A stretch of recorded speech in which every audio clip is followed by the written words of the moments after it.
บากลางไพรลงแสงสีวิไล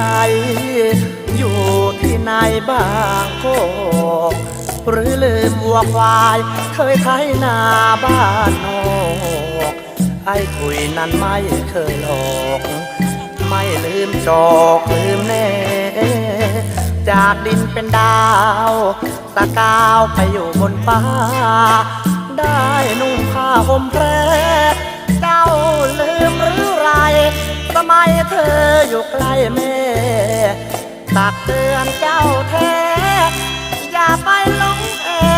เมืองกรุงแก่ผักบุ้งคือ